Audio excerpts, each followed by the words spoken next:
Okay, so I made a video talking about why I like Skyward Sword a lot. I did. Well, I'm going to talk about what I don't like about it. I like Skyward Sword. I even said I love Skyward Sword. And you know what? I kind of do. Regardless of the gameplay quality, I can say I might say best story in any Zelda game. And in terms of the characters, just definitely in terms of story presentation, the best. Plot itself, ooh, it's up there. Like, what else can we compare it to? Majora's Mask? That's getting up there. Wind Waker has a nice presentation, but its story is pretty rudimentary for Zelda. So, no, I think Skyward Sword is the height of good characters, good characterization, good presentation. I think that excels in that brilliantly. I think Girahim is excellent. Groose is excellent. Obviously, I made the thumbnail Groose. Groose kind of represents what I love about Skyward Sword, honestly. But Groose is epic. One of the best characters in the Legend of Zelda franchise, it must be said. Absolutely. But, besides that,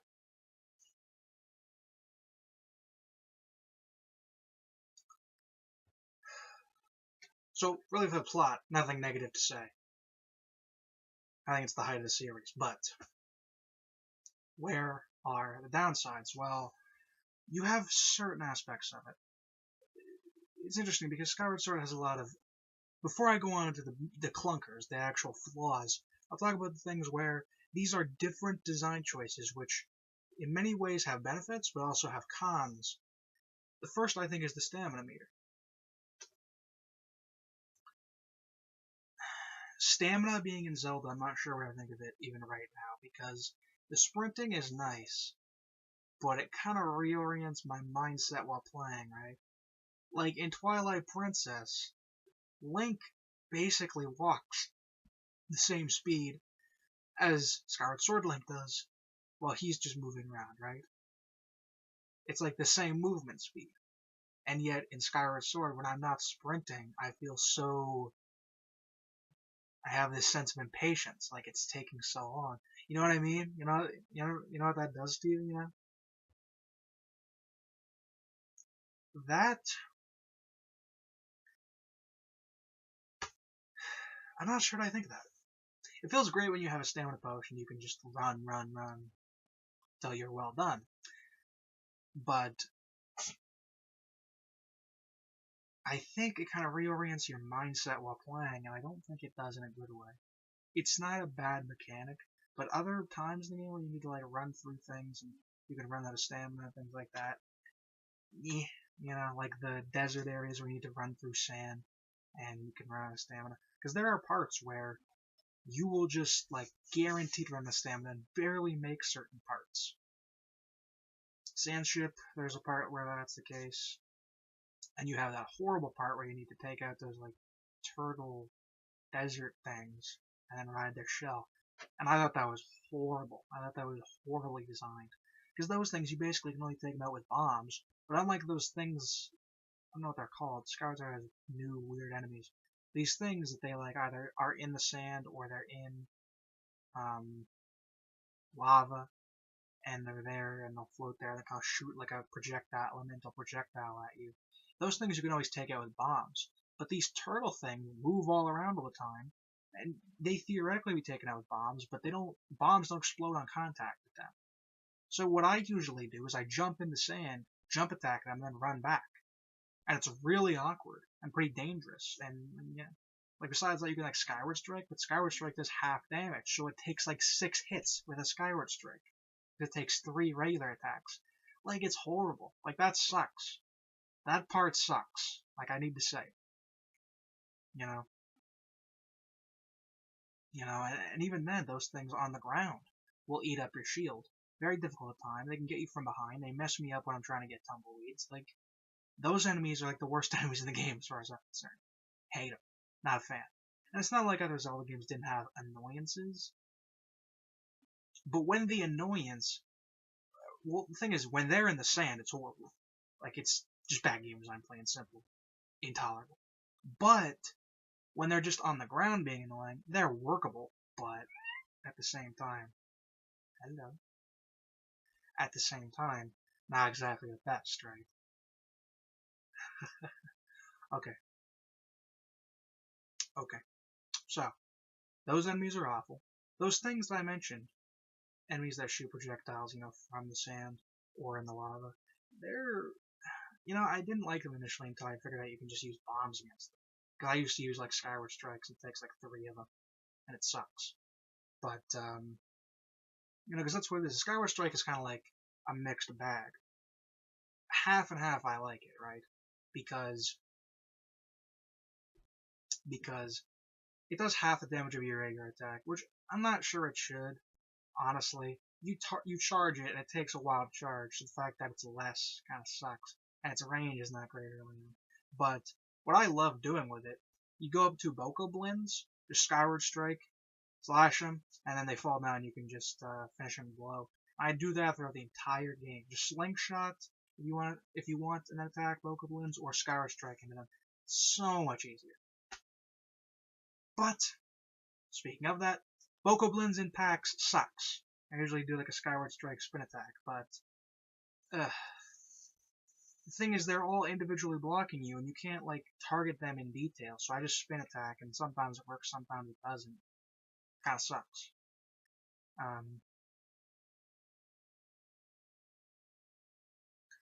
It works for like the end where you're fighting all of those like huge pack of Bokoblins, because those things go down in one hit.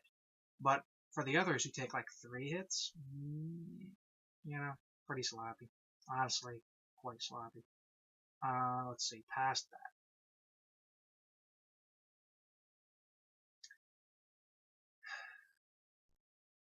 The repetition came to me, Like, for example, people say, like, I don't mind the Elden Volcano stealth mission thing. I actually find that quite fun. Granted, I find it less fun now. I found it really fun the first time I played it because, it was new to me and I didn't expect it. And I was, whoa, and I thought it was really open. The more I play it, the more I realize it isn't very open. You need to get the Gust Bellows. And if you get the Gust Bellows, you technically can get the Whip, but you need the Claw Shots, and, you probably want to get like the slingshot to get bombs. You don't need to. You can technically do things out of order, but you really don't want to. Like you technically can, but you really don't want to. Gust Bellows, then Claw Shot, then Whip, then Slingshot, then Bombs. That's really the best. You know, and that's kind of meh. Well, no. Yeah, actually, you need the Claw Shots once you get past that Whip section. So the Claw Shots are not optional. Uh, And it's like, yeah, when I realized it's basically a fixed path, it feels much less interesting. Because I thought I was coming up with a strategy, and I was like, oh yeah, good. Oh man, we're taking it to the next level over here. But, there really isn't a strategy once you know what you're doing. It's kind of awkward. But it's okay, because it's unique. And for me, what I like doing is you get that little chair in the beginning, and it's to refill your hearts. But I don't even take it. I just go in with like 2 hearts or whatever. I don't know how they subtract your health. I think because I had like 18 heart containers minus the life and health, and I ended up with 2 hearts. I think normally you just get 2 hearts, but I think if your health is low enough, no, I think it's 2 hearts every time now. For my earlier playthroughs, from what I'm remembering, I remember it being 2 hearts every time. I think it's that. So let's see. Yeah, so that's kind of repetitive. The robot like chasing section is awful, horrible. Oh my god. I can't even tell when he's getting hit. I can't take care of things when he's getting hit. God, no. Horrible. And there's no reason for it, too. The thing that's so annoying about that is there's no reason for it. It just forces you into it. It's not even like a happen a mistake. You just get into it and you just need to do it. And there's no point. What's the point? Oh, I go up Elden Volcano again, the same route as I've done. Like, seriously. Stupid. Like, that one, I don't even know what they were thinking. They were just trying to pad out the game. No other reason besides that. dumb. You know, at least with like the whole Faron Woods like flooded thing, it's at least a mini game thing. It's at least something new to show off. It's annoying, it's tedious, but it's at least new. That is not new at all. It's not new at all besides the annoying aspects added to it. So that revisit to Elton Volcano sucks. When you have the second revisit, now you revisit. It's what it is. The Faron Woods revisit and the Elton Volcano revisit that you have. Granted, you usually visit Faron Woods in like little bulks, like little separate areas. You know, it's mainly the sealed grounds is the main place you revisit, which is very self-contained. So it's more okay there. But that's what it is with Skyward Sword, is you really feel the fact that they're pushing the world design to its limits with the amount of revisits, just to get in pure game time out of you.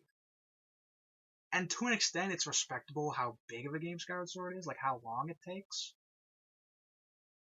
And it does a lot with its self-contained world. But honestly, it didn't need to. That's really what it is. This game is meaty enough. God, how long did it take me? 35 hours? Like, seriously, guys. And I 100%ed it. And I could have gone maybe slightly faster. Maybe I could have saved 3 hours. Maybe. But, yeah, you know, like, this game is already, what, like, 10 hours long in Twilight Princess? Like, well, not necessarily. Twilight Princess was like 20, I think it was 24 hours when I played. I have my tablet here. I should check, but it would interrupt the video. You know, there's no point. But the revisits, yes, problem. I get it. There's also the collectibles. The fact that you might end up needing to farm them just to get what you need if you're unlucky. You know, or if you want things early. Which, I mean, I think the collectibles in terms of the odds of it are actually very well designed because I think, honestly, if you just fight enough enemies, you won't need to farm at all. I didn't my first time. I never farmed anything, and I got all the upgrades I needed throughout the game.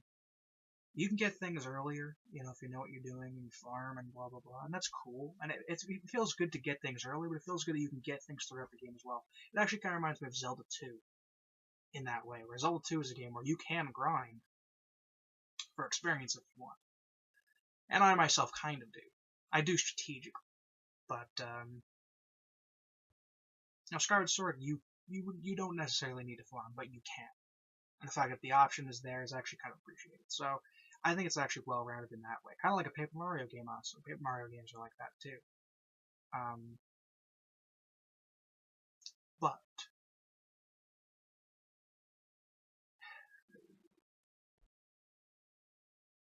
it's also another kind of thing where, to an extent, sometimes more can be less, if you know what I mean. In the case of the shields, right? I mean, you have all these different shields. And I like this, but I don't. You know what I mean? Like, the shield bash and all that, the way that works, the way it pushes the game to new levels, I like that. And I like that the shield feels like an active thing that you're actually like using. Like the shield bash is very important in Skyward Sword. You compare it to Twilight Princess, the shield bash was nothing. All it did was set up the helm splitter. That's all it is. Skyward Sword, it's very important. And I like it. But thing is, if you can't do it, then your shield gets damaged. And one thing I'll say is, your shield getting damaged is problematic. And for me, I can get around it. But for those who cannot, I understand the pain. I really understand the pain. And the thing is, like, when you lose your shield, you gotta start all over again. All the way back. That's why I entered the Ancient Cistern and the Fire Sanctuary with my fortified shield. Not with the Sacred Shield. Yes, that's why I do that. That's why I would go into the Ancient Cistern without my Sacred Shield. I go with the fortified shield. Because I've lost my Sacred Shield. Because it doesn't have enough health. And you need to be prepared for things like that. And the fact that it does make you prepare like that and use more strategy is good. But at the same time, it's like, it's a skill you need to learn. If you don't, it's painful. It is. I mean, granted, you know, it allows you ways to get around things that you wouldn't otherwise, which, you know, it's credible in certain ways, but it's also not in others, you know?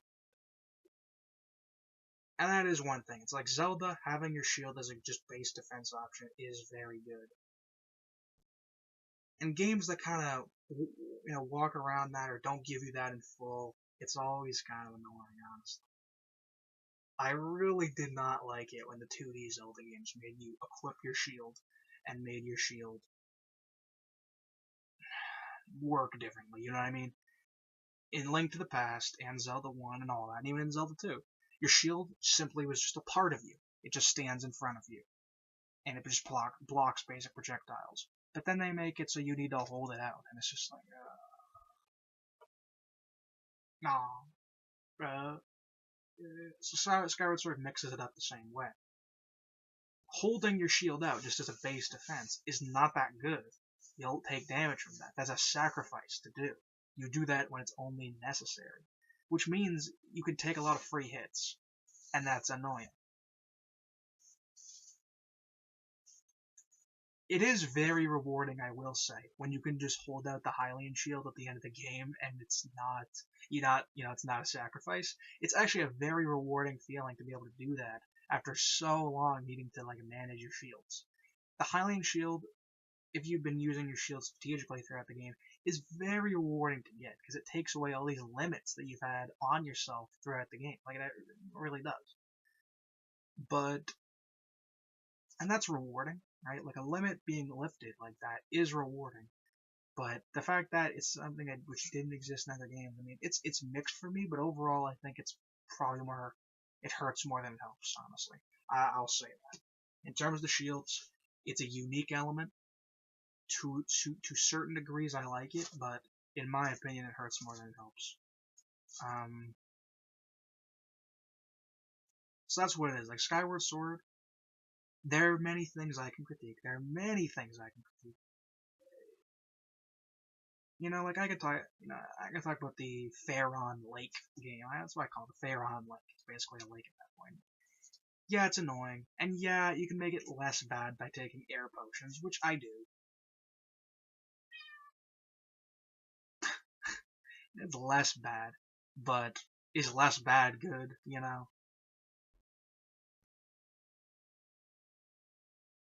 Is less bad good? But yes, um,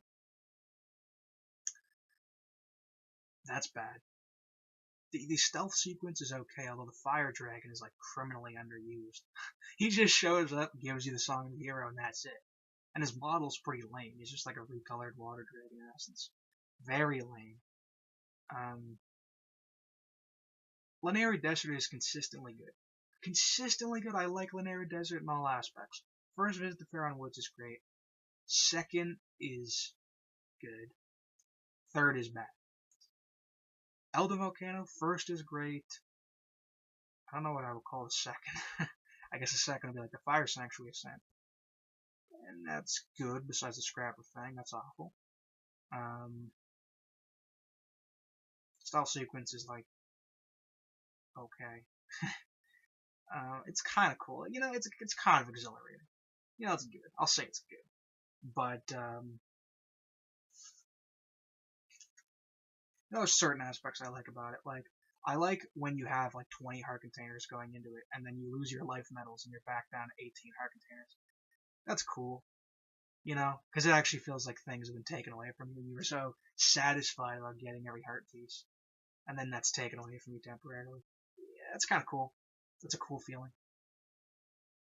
Off screen, my cat is biting on my arm and all that. So I hope you don't mind that.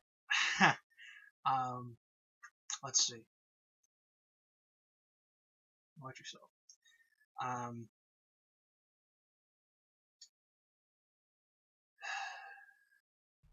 think that's what I can say. That's a good review of it. And that kind of wishy-washy pace is kind of a central problem. The controls, I honestly like them the more I play with them. I honestly do. And things like the boss fights, and that's what it is. The more you can play the game properly, the better it feels. The less you're kind of screwed over by motion controls, because that's something I had when I first played it, and many people have it, is you do something wrong with the controls, and you're not understanding it, and things kind of go wrong. And it doesn't feel like you're dumb, it feels like the game's dumb. And that kind of feeling in a game is not good. That's not good. It's not good when you can reasonably blame the game for your failings and not yourself. Not only does that feel bad for you, but it's also just not good as a game to happen to you. Skyward Sword, I can't say is skill based. I've gotten more skilled at it, and as I have, it's become more satisfying to play. But I can't say, and I need to conclude this. Probably my least favorite 3D Zelda.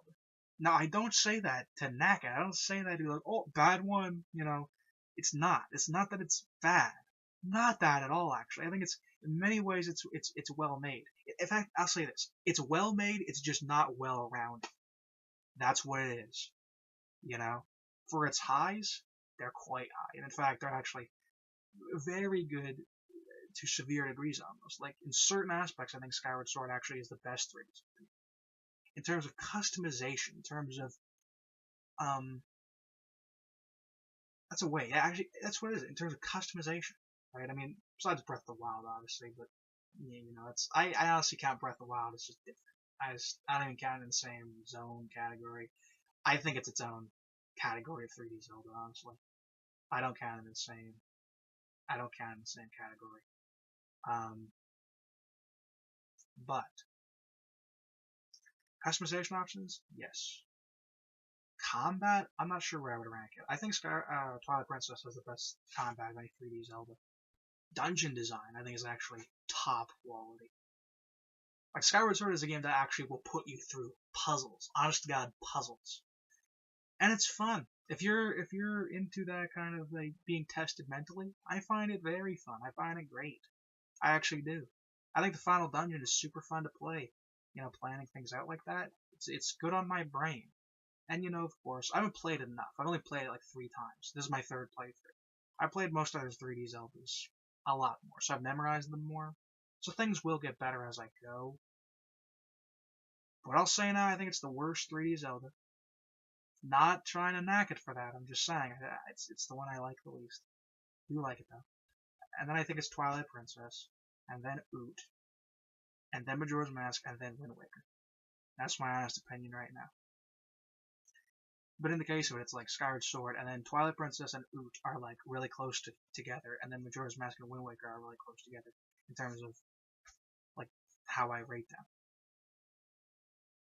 And that is another interesting thing that I will make another video about this that I wanted to do, which is compare Skyward Sword and Wind Waker. I think this should be done, and I really because I don't think anyone has done that. Well, I guess it's been done, but you know what I mean? Like, I don't think anyone has done a comprehensive look on that. So I think I'll do that. I will make a detailed analysis of what I can of Wind Waker and Skyward Sword. I think that should be done because I think Skyward Sword actually takes a lot of beats from Wind Waker and Minish Cap actually. If I could use another comparison. But I'll probably do that. I don't know how much, but whatever. I'm honestly just making videos. Basically, I just get an idea. I just be walking around and thinking to myself, that's a good idea I'll make for a video. And like half the time, I'll remember to do it, and the other time I won't. So hopefully my memory can become better, and I just do more. I mean, really, the main thing that limits me making videos is this. The fact that I want to wear a suit when I make a video. This is the main thing that limits me. I have my standards. Like I'm here. This is the standard I want to present to the internet. It's what it is. It's as simple as that. My hair seems weird today, but this is what I want to wear. Sorry, I don't want to dress like a peasant when I address my regular gaming audience. Right? This is the basic standard. So I'll probably make that Wind Waker, Skyward Sword comparison.